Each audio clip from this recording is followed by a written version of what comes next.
Hello and welcome to The Lowdown, an insider's look at stories touching our lives here on Cape Cod and beyond.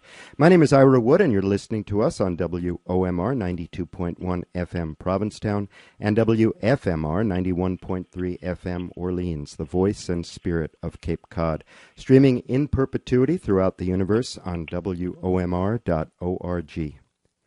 The Beats were a group of post-World War II American writers who came to prominence in the 1950s, with such groundbreaking works as Allen Ginsberg's notorious poem Howl and William Burroughs' Naked Lunch. But the best-known work of them all was On the Road by Jack Kerouac, a bold reaction to materialism, prudery, and the Cold War that was often misinterpreted as a joyride for outlaws who simply wanted to hit the road, have sex, and get high.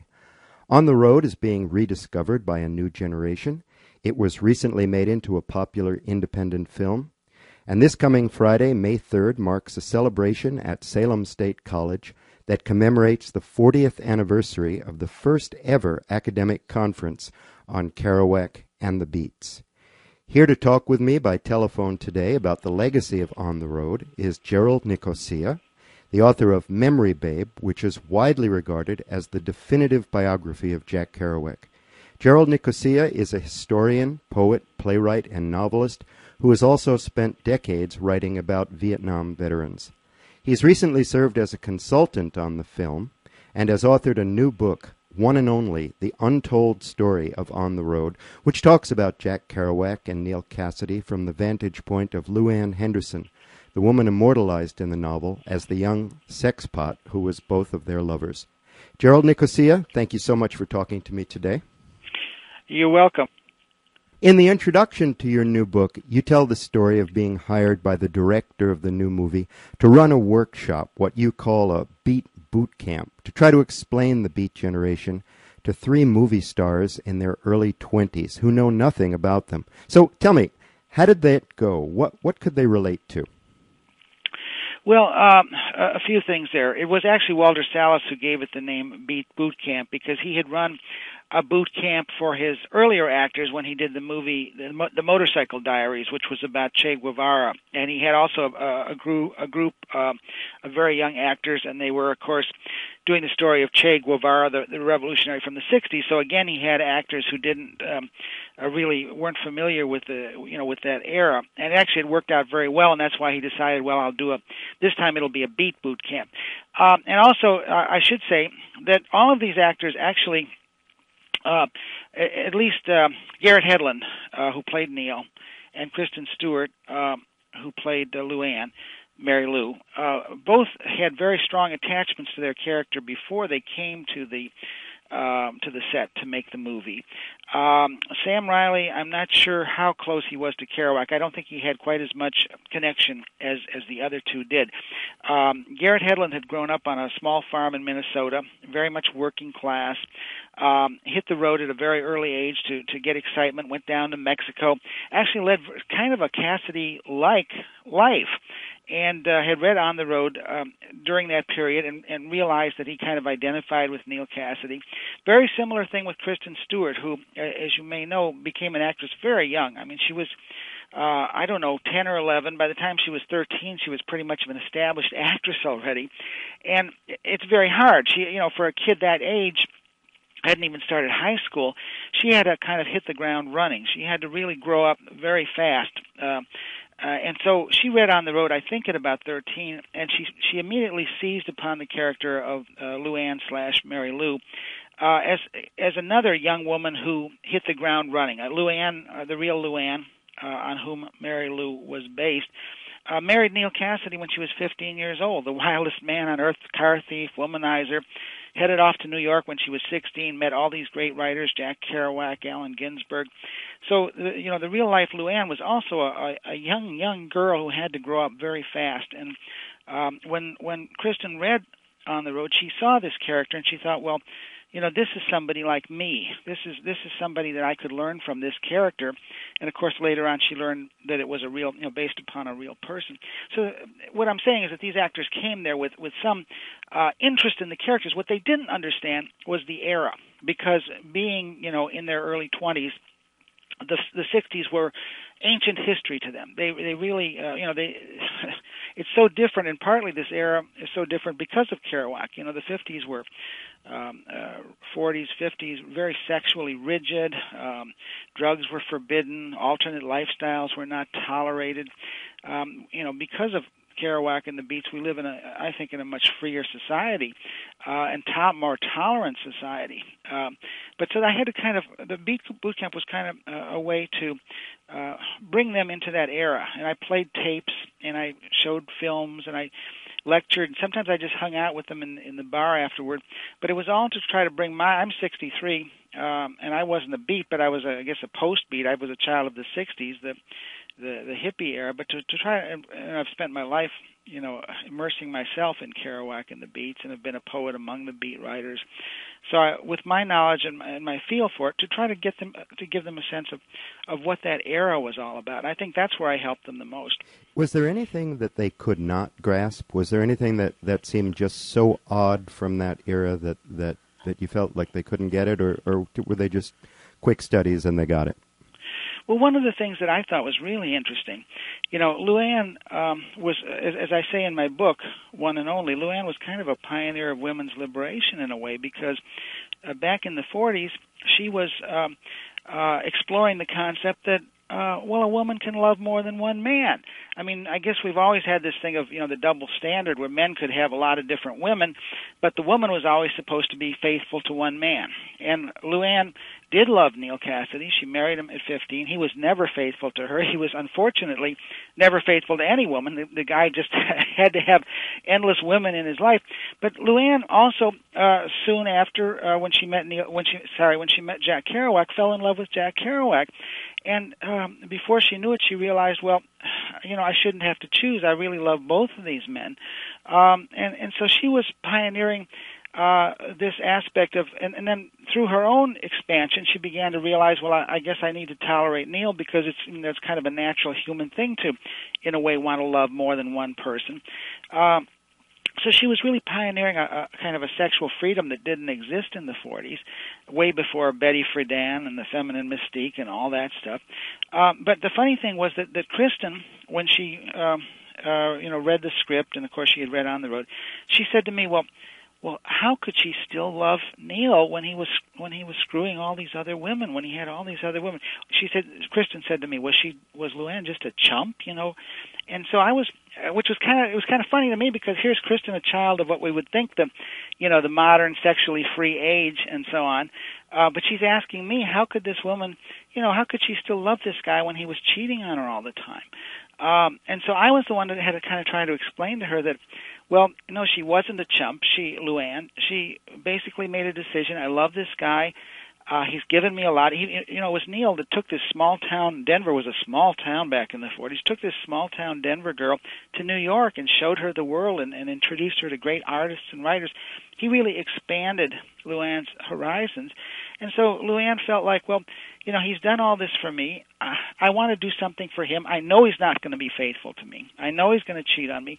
But she kind of made, a conscious decision. She wasn't a chump. She just, he's giving me this. I'm going to give something back. I'll still be his girl. But she also said to him, okay, you're going to have other girls. I'm going to have other guys when I want them. Accept those terms or I don't come along. So I was trying to show Kristen, well, this was something she was consciously developing in foreign territory, because this kind of, sexual freedom didn't exist back in the 40s. LuAnn was sort of in unknown territory, trying to forge something new. And so rather than being a chump, I said, this is a woman who was very courageous at the time. And eventually Kristen came, and Kristen also met with LuAnn's daughter. LuAnn had died just before the film began filming. I did work with, I knew LuAnn's daughter, Anne Marie Santos, and I worked with her on my book. That's why she has a co-author credit. Basically, she provided a lot of material about her mother. But I also brought Anne Marie Santos to the set so that Kristen could meet with LuAnn's daughter. Eventually, Kristen came to understand that this woman was kind of a sexual pioneer rather than being a chump. But it was interesting to me that it took Kristen a while to get to that, because you think, well, all these kids born today, they just sort of accept sexual freedom, but apparently that's not true. I think you're absolutely right. That's a really, really interesting point. You recently returned from the University of Maine, where you did a presentation about how the Beats and Jack Kerouac have returned to change our lives once again. Can you talk? Also, I was teaching a class there. I did that presentation, but they actually have a course in Jack Kerouac now at the University of Maine, Farmington. That's interesting because I've read some of the things that you've written on the internet, and you say that you originally got into Kerouac when you were a graduate student, and he wasn't in the canon. Well, again, things have changed so much, and I think that's one of the reasons why people do have a hard time understanding.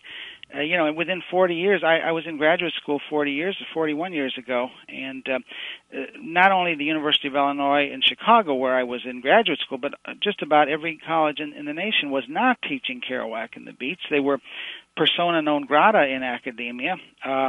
When a fellow student finally familiarized me with Kerouac, and I was so taken by his work, and I began asking the professors, why is nobody teaching him in American literature courses? And the answers I got were very scornful, and the professors would say things like, well, he's not even a writer, he's a cult figure, he was a leader of the beatniks, he's not a serious writer at all. And so it was very shocking to me. But actually a little bit later I did a survey because I started in 1979 traveling around the country interviewing people for my book, my biography of Kerouac, Memory Babe, which is unfortunately out of print, but your listeners can find it on the internet if they look hard enough. And it's considered the definitive work because I interviewed 300 people. And while I was doing it, I had almost no money. I was hitchhiking and riding Greyhound buses with my little tape recorder, finding all these people that knew Kerouac. And I became a little bit legendary in my own right at the time because word got out, well, there's this crazy guy from Chicago who's, with no money, he's riding all over the country interviewing people about Kerouac. And so I got a call at one point, I think it was 1979 or so, from We Magazine, which was kind of a very short-lived magazine. It was an offshoot of Playboy. It was supposed to be like the sophisticated not French, it's an American book, but American magazine, but the idea of we, like Americans with French culture. It was, I don't know if anybody remembers of your listeners, We Magazine, but anyway, I knew all the Centerfold magazines, so you knew so We did my then. engineer, so you remember We? OUI, as soon as you said we, I said, that's not like us, U.S., I said, that's OUI. I do vaguely. Yeah, you do. And so they called me up and they said, we've heard about you. We'd like you to, we'll advance you some money. We'd like you to do a story for our magazine on places that Jack Kerouac's being taught on college campuses today. So they gave me some money and I began calling, phoning, writing. And here was the thing. Other than there was a school which still exists in Boulder, Colorado, which Allen Ginsberg was running, called the Naropa Institute, which today is Naropa University. Well, of course, Ginsberg, they were teaching Kerouac there. But by the way, I didn't, somehow or other, I missed Jay McHale, the fellow that's sponsoring this big conference, the Kerouac conference. He sponsored it in '73, and he's still there 40 years later, and he's sponsoring this 40-year anniversary conference at Salem State University. I missed him, but so I didn't find anybody other than Allen Ginsberg, and I called probably hundreds of universities, and I couldn't find, and this was 1979 or 1980, I couldn't find any American university that was teaching Kerouac. So what's relevant now? Why are they? And I called, told we, and they said, "Well, sorry, you don't have a story," and they gave me a kill fee, and that was the end of my article. And of course, now it's quite the opposite. Kerouac is recognized in a short 40-year span as one of the major American writers, and is still taught. But I do find that there's still a little bit of prejudice on campuses against Kerouac and the Beats. I mean, now they kind of have to grudgingly acknowledge that On the Road is part of the canon. But, the fact that the Beats were associated with illicit drugs, with free sex, with breaking the law, Neal Cassady was the famous car thief, I find that the academics, if they're forced to teach them, some of them still have a little bit of a look of disgust on their face when they talk about the Beats. I want to tell our listeners who we are, and then we'll go back to the Beats. You're listening to The Lowdown with Ira Wood on WOMR 92.1 FM Provincetown. Today we're talking about the Beat generation with Jack Kerouac biographer Gerald Nicosia. Gerald is the author of the new book, One and Only, The Untold Story of On the Road, and he'll be appearing on Friday, May 3rd at Salem State University at a conference on Jack Kerouac on the Beats. So for those who may be listening, who don't really know the story of On the Road and haven't seen the movie, On the Road is the story of a shy New York writer named Sal Paradise and his friends whose lives are going nowhere until they meet a wild man named Dean Moriarty and his teenage wife, Mary Lou, who turns their lives upside down during a series of road trips across the country. How close was it to the truth? Oh, it was very close to the truth. Kerouac, the whole thing of writing on the road, it was really a revolutionary act for him because he grew up and trained himself as a very traditional American novelist. His model was Thomas Wolfe of Time and the River, Look Homeward, Angel, very traditional family sagas. And in fact, Kerouac's first book, The Town and the City, which was about Lowell, Massachusetts, where he grew up, was a very traditional, well-written, very traditional family saga. It sold 400 copies. And had Kerouac gone on writing books like that, he probably would have been a very minor footnote to American literature. But when he did meet this wild man, the crazy womanizer, car thief, a man who was like electricity, like a bolt of electricity in flesh. I mean, continually moving, doing things, talking a blue streak. He wanted to write this man's story, and at first he tried to write it like he did with The Town and the City. He tried to do the traditional novel thing. Well, let's see, I'll make Neal a rancher's son from California, then I'll make myself something else, changing things, inventing the plot, and it wasn't working. He couldn't get the fireball of this man in the traditional way of writing the novel. And it was only when he got a very wild letter from Neal, scribbled 40-page letter, scribbled of all of Neal's adventures seducing women and running from the police. And Neal was, of course, writing a factual letter, was using real names. It was a real story. And it was written almost breathless. He could see the scratches on the page where Neal was, running from the police. The handwriting was getting very shaky. And it really inspired Jack, and he thought, well, instead of trying to invent this whole story and make Neal something different and making myself something different, I'm just going to write the way Neal wrote his letters. I'm just going to write nonstop, and I'm going to write it, real names and just the way it happened. And he happened to be living in a loft with his second wife, and the guy who owned the loft had just died, but he left behind these long rolls of Japanese art paper, 20 feet long. And Kerouac taped all these rolls together to make a 120-foot-long strip of paper, and he fed it into his typewriter. He was a very fast typist. He supposedly could type 100 words a minute. And the idea then was so he wouldn't have to change pages. Which breaks the flow. And, of course, he was very influenced. We need to talk a little bit about, Charlie Parker, Dizzy Gillespie, bebop jazz with these long improvisational riffs. That was a great influence on Kerouac. He wanted to be able to just flow the Neal Cassady storytelling, but then doing the riffing flow like a bebop saxophonist, and he couldn't do that because he had to change the pages in the typewriter. Now, well, of course, nowadays we have a computer; nobody has to change paper anywhere. People can flow, and Kerouac probably would have loved that computer, but he had to figure it out himself. He fed that roll of paper into the typewriter, and for 3 weeks, day and night, and his second wife, whom I interviewed, Joan Haverty, she said he didn't use drugs at that time. He just drank coffee. There's a lot of myths about Kerouac, and one of them was he used Benzedrine. Well, he did use Benzedrine on the later books, but not on the road. Joan Haverty said just fed him pot after pot of coffee, and he went round the clock. Was sweating. She said he'd take his T-shirts off, sweat a T-shirt, hang it up, put on a fresh T-shirt, and he told the story, typed it single space, margin to margin, used the real names, and basically he said he was like telling that story of what had happened he just gotten married for the second time to his second wife.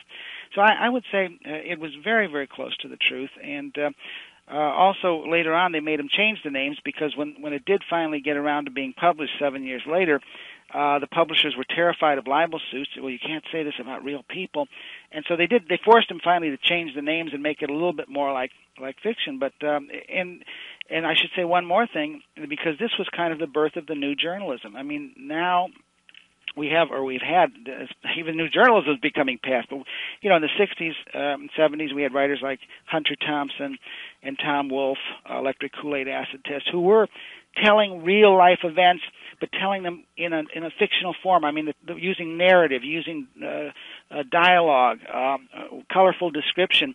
But this didn't exist. Back in 1951, when Kerouac wrote On the Road, it really, in a way, was the first work of new journalism because it was real life, but written with all the techniques of fiction. If you're just joining us, you're listening to The Lowdown with Ira Wood on WOMR. Today we're talking with about the Beat Generation with Jack Kerouac biographer Gerald Nicosia. Gerald is the author of the new book One and Only, which we're going to talk about in a minute, The Untold Story of On the Road, and he'll be appearing on Friday, May 3rd at Salem State University at a conference on Jack Kerouac and the Beats. So, Gerald, in your new book, LuAnn adds the psychological dimension to the personalities of these sort of macho literary heroes that totally deepens the story of Kerouac and Cassady. For instance, that the macho stud Neal Cassady was an insanely jealous man. That I was really surprised to read that one of the reasons that he hit the road so often was that he couldn't make decisions, and that Kerouac was terrified of women. So my question is, how did your understanding of LuAnn's story change your interpretation of all of the novel and all the events that went on? Well, it really did humanize them because it is hard to get underneath the patina of myth after these characters have been covered over with so many years of myth, and of course Kerouac helped to contribute to that myth himself, and so did Allen Ginsberg. But to get back to who these people were as real human beings, with great vulnerabilities, weaknesses, and they weren't superheroes at all. And one of the scenes that LuAnn narrated, which really blew my mind, was when she talks about how Neal abandoned. They made this great cross-country trip together, but then they were broke, and Neal had another wife to go home to. He seemed to always have wives and women everywhere, and he just dropped them off on a street corner in San Francisco. Well, I'm going home to Carolyn now. She's got a nice hot meal waiting for me. Bye-bye, kiddies. He drops LuAnn. I'm calling her LuAnn. Of course, in the book, she's Mary Lou. Drops Jack and LuAnn off, and he's Sal Paradise in the book, drops Jack and LuAnn off on the street corner in San Francisco, and they have no money in their pocket. They're exhausted from the trip, and they don't know anywhere to go. And it's more than even being broke, because Jack he in his mind has made Neal into a superhero, and he's really kind of almost worshiping this guy, this man who seems capable of anything. This man has now driven them across the country, and this person that he's adoring as a great hero is now just really betrayed him. I mean, just basically left him in the lurch. So he has to deal with that as well. That his who person he thought was his best friend has just left him there, and of course, how do I survive? And so LuAnn talks her way. She's a gorgeous little girl, 19, talks her way into a hotel room without any money. Well, we'll get you some money by the end of the week, and they get a hotel room contingent on having to pay soon. And she describes the evening where Jack starts to cry, and he sobs in her arms for several hours. And that was really revelatory, because again, Jack has shaped himself as also kind of a hero in these books.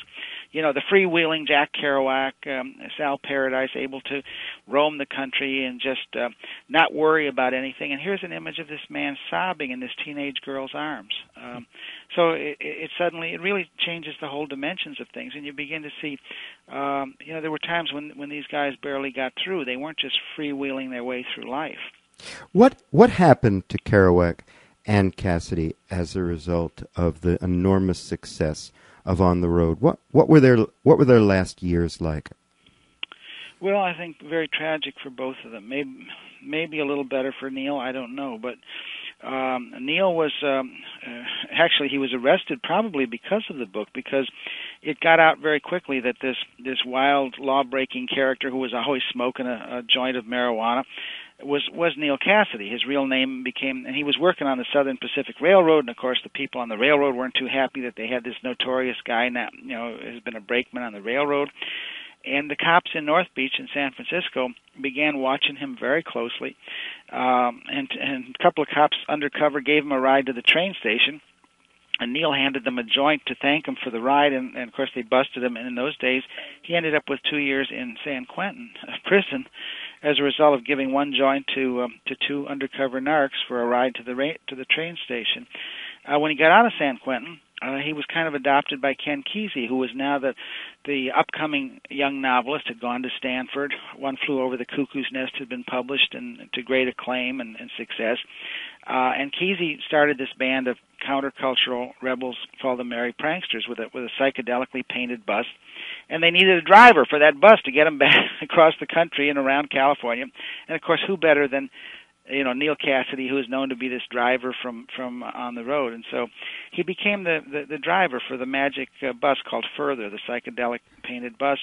And I guess you could say he had some fun, but the problem was that people wanted to see him perform, and they knew he was this character, and they would load him up with drugs, LSD and Benzedrine, whatever, because they wanted to see, let's watch Neal perform. And he used to have this big sledgehammer, and he'd be throwing it up and down in the air and catching it. And he became like a performing bear for them, and eventually burnt out and died very young, 42 years old, in Mexico. Found him naked by the railroad tracks. And Kerouac? And Kerouac really couldn't handle the success. He had money now. They said he went from drinking beer to drinking whiskey because he could not afford whiskey. And part of it was people did also wanted to see, he got on a lot of TV talk shows. He was handsome, charismatic. People thought, oh, wow. And so everybody would be taking him out for parties and drinks. But he was really, by nature, a private man. He was, said he was a private Catholic mystic. He was pursuing God. And suddenly he's, the toast of New York, and everybody wants to party with Jack Kerouac. And at the same time, I should say, maybe that alone wouldn't have killed him. But the media went into high gear to attack him because, in fact, J. Edgar Hoover, the head of the FBI, actually said the Beats are one of the three greatest threats to America, along with the communists and the eggheads. FBI agents were following him everywhere, and the reviews turned vicious. Although there was one good review of On the Road, almost every review that followed and of his successive books they called him a spokesman for thugs, a black spot on America, a spokesman for juvenile delinquency. He was just attacked as someone who was promoting the moral decay of America, and that together, I think, with the easy access now to whiskey and so on, he became a far-gone alcoholic, and he went back to living with his mother and died with his mother and a woman that he married to take care of his mother, Stella Sampras, after his mother had a stroke. Very tragic, sad, lonely death down in St. Petersburg, Florida, of all places. So we have about 1 minute left, and I just want to ask you, so it's been 55 years since the publication of On the Road. In 30 seconds, what can we get out of reading it today? What's still relevant? Well, I think it's an authentic voice of the human heart. It's a voice of someone saying, you don't have to listen to school, I may get in trouble for saying this, but you don't have to listen to church, to parents, to school, whatever. You do have to listen to them, but in the final analysis, follow your heart. Listen to the voice inside. Find out what your own heart and spirit tell you. That, I think, is the thing that makes that book relevant to generation after generation, because somewhere along the line, we all need to hear that. We all need to have the permission that, yes, we're taught this, and yes, we're given this advice, but somewhere we have to find out who we are, and we have to follow what's deepest inside our heart. And that's great advice, and that's something everybody needs to hear at least once in their life. Well, thank you. Gerald Nicosia, thank you so much for taking the time to talk with us today. Just to wrap it up, today we've been talking about Jack Kerouac and the Beats with author Gerald Nicosia. You can see Gerald Nicosia this week at the Salem State College, and he will be at a conference called The Beats, Jack Kerouac and the Beats. I want to thank our engineer, Matty Dunn, for his good nature and his technical expertise, and thank all of you for taking the time to listen in.